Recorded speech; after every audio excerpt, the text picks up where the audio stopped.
Raising a child is hard. Raising a child with disabilities, even harder. Parenting is challenging itself, but when raising a child with disability, the difficulties multiply. I have a child with additional needs, and navigating the exhausting system filled with long waiting lists, limited support, and constant advocacy just to ensure basic services. Caring for a child with disability is a 24-hour responsibility.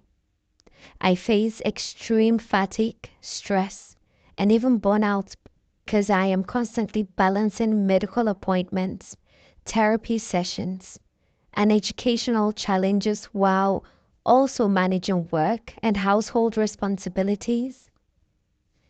Unlike typical parenting where independence gradually develops, many children with disability require lifelong care, adding an extra layer of emotional and physical strain. I sometimes experience emotional isolation. Friends and family members who don't understand my child's condition may distance themselves, making me feel alone in this struggle. The social outing, holidays, and simple activities that other families enjoy can be difficult or even impossible because I care for my child with high needs. Caring for a child with disability is expensive.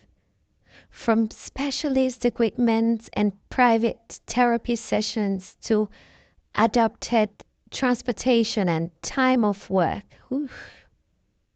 the cost adds up, and I rely on disability living allowance or personal independent payment to help cover some of these expenses. But even applying for these benefits is a long and stressful process.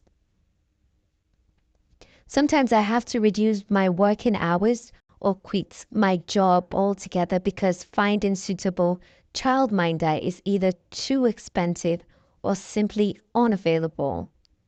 The lack of flexible employment often further traps me into financial hardship.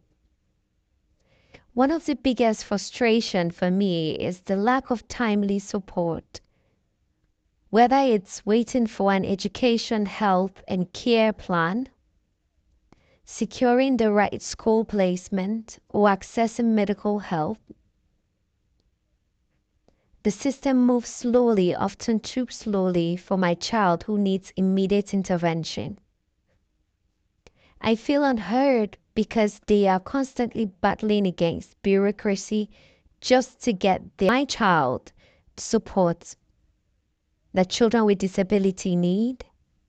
School may downplay my child's difficulties sometimes. Local authority also sometimes rejects funding, application, and medical professionals also dismiss my concerns, forcing me to fight harder for recognition and resources. This battle might be lifelong. My child who struggles in school may become a teenager struggling with social inclusion, and then an adult facing employment discrimination. I might just be my child's only advocate, and this responsibility can be overwhelming. I often feel emotionally and socially isolated. Friends with neurotypical children may not relate to my struggle. Social outing becomes difficult due to accessibility issues or sensory challenges. The stress of managing everything alone can lead to breakdown sometimes. Respite care, which provides short-term relief, is available but has a long waiting list or strictly ineligibility criteria. Children with disability are among the most vulnerable members of the society. Their challenges, whether physical, cognitive, or emotional, make them easy targets for exploitation. I hope each day that this is not the case for my child. Is this you too? you're not alone. Subscribe to this channel for more real life stories.